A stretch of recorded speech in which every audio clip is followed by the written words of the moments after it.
The courtroom was packed that morning. The air was tense, filled with whispers, echoes of shuffling feet, and the heavy clank of security belts brushing against metal detectors. It was one of those days when people came not only for justice but also for spectacle, waiting to witness the fate of a case that had drawn media attention. At the heart of it all was a woman named Mariah Johnson, a 35-year-old African-American mother of two, whose mere presence in the courtroom was already controversial. She wasn't the accused, she wasn't a lawyer, and she wasn't even listed on the docket that day. She was there because of her work as a community activist, because she had made enemies, because her voice was loud in a world that preferred her silence.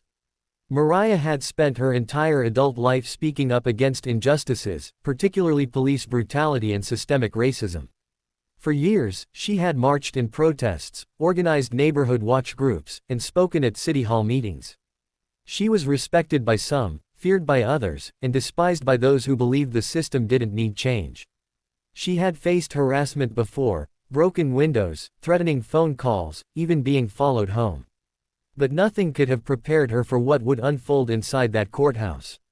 The case that day was about a young black teenager, 17 years old, accused of assaulting an officer.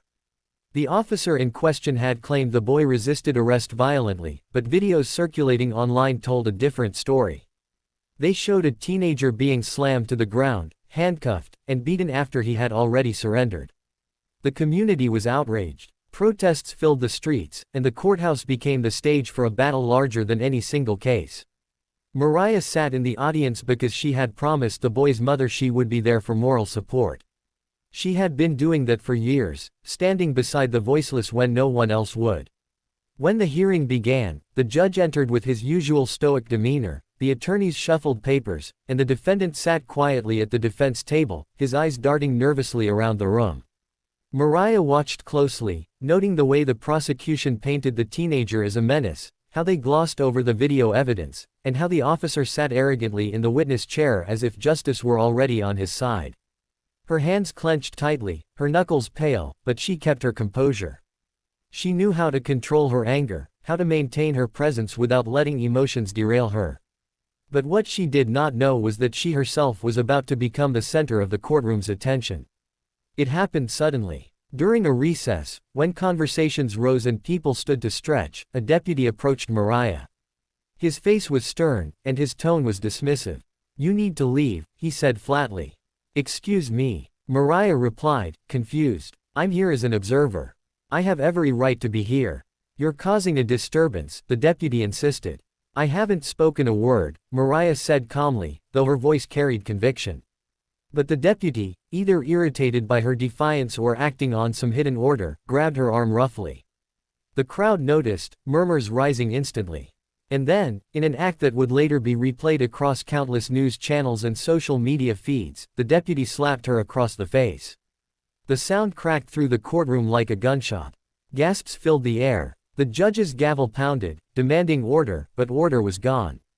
Mariah staggered back, her cheek stinging, but her eyes burned brighter than ever.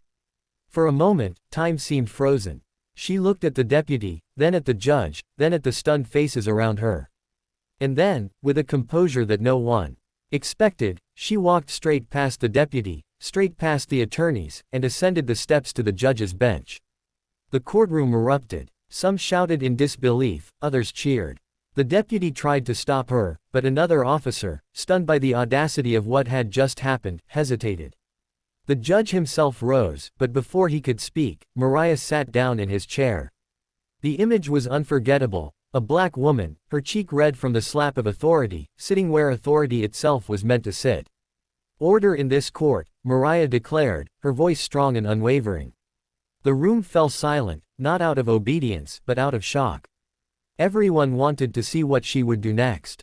She looked directly at the boy on trial, then at his mother, who was sobbing quietly in the back row. She turned her gaze to the officer on the stand, who suddenly seemed smaller, less certain. "What just happened to me," she said, "is exactly what happens to so many in our community. Silenced, humiliated, struck down when we dare to stand. But today, I will not sit quietly. Today, I take this seat, not because I was appointed, not because I was elected, but because justice requires a voice." Her words echoed, and though bailiffs moved closer, the judge held up his hand, signaling them to wait.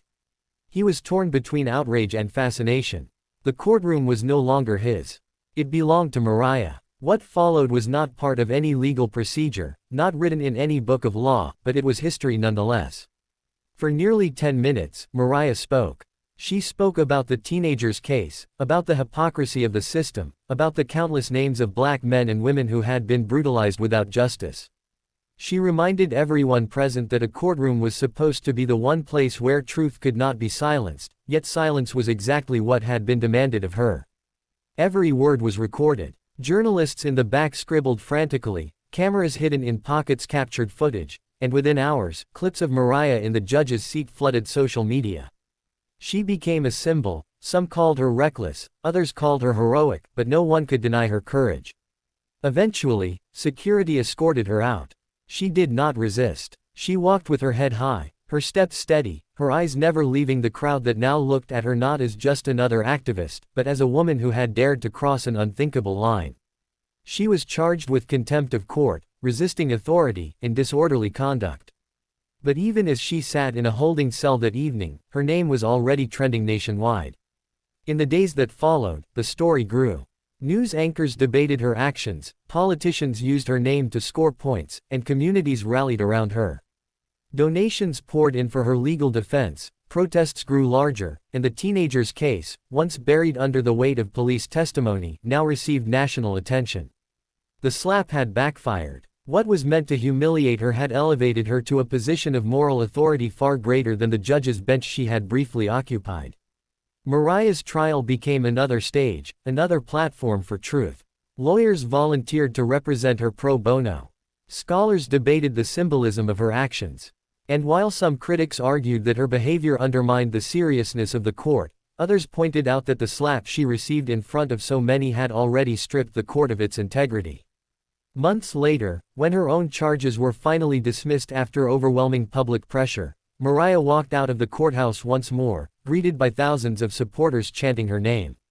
The teenager she had defended was acquitted as well, his case dismissed due to the video evidence and the public scrutiny that refused to let the truth be buried.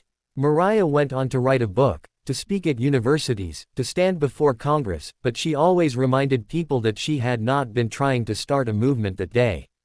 She had simply been trying to stand up for what was right, to take a seat when no one else would.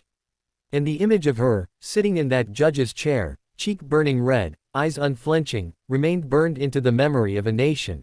A reminder that sometimes the most powerful moments of justice are not the ones written in law books, but the ones carved into the hearts of people.